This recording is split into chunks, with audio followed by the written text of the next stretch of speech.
There could be a downturn in the economy. There could be something that disrupts our business. There could be a a COVID, for competitor instance. or a copy, right? Those storms, though, are well known.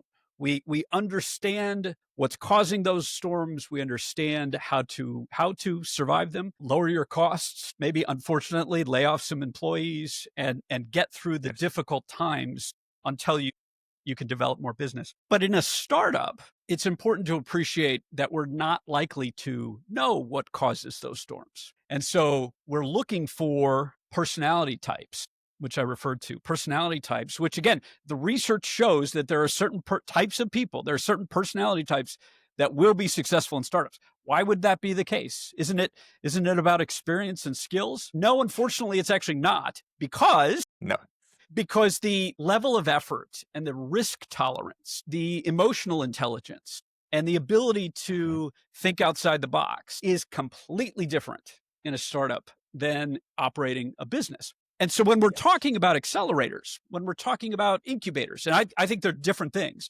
When we're talking about these startup development organizations, we have to embrace the fact that what they really need to be doing is reducing the risks as much as possible for the entrepreneurs coming through the program, because the entrepreneur is already attuned to, given who they are, they're already attuned to weathering those storms, to not making enough money, to trying something and it fails, to launching in one channel and no one engages with them, no one buys from them. So they have to try something else. They're already oriented to working that way. And so what the program needs to be doing, and where I work as well with cities and governments, is reducing the barriers, reducing the hurdles and the difficulties.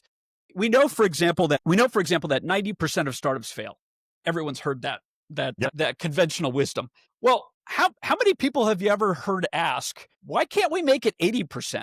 Can we just reduce the number that fail? Because it's a lot easier to make it easier for entrepreneurs than it is to ensure your success, right? If you come to me for office hours or you come to me for some mentorship, I have a habit of always saying, I don't know if my advice is any good. I don't know if this is correct, but here's what I think. And I do that because working in startups, we don't have the right answers. I can't guarantee you're going to be successful. I can't turn 10% success into 15% success. But what we can do is we can eliminate and avoid a lot of the regulation or the bad decisions or the things that have been tried before and failed. We can eliminate things for you. And that's what accelerators and incubators should be doing, so that instead of 90% failing, only 80% or 75% fail. And imagine, even though that's still a substantial number of failures, that's twice as much success. Imagine what that does to your local economy. Imagine what that does to economic impact and to job growth. If you can simply create twice as many things that are successful, instead of trying to chase the success, you look at what causes the failure and you try to get it out of the way.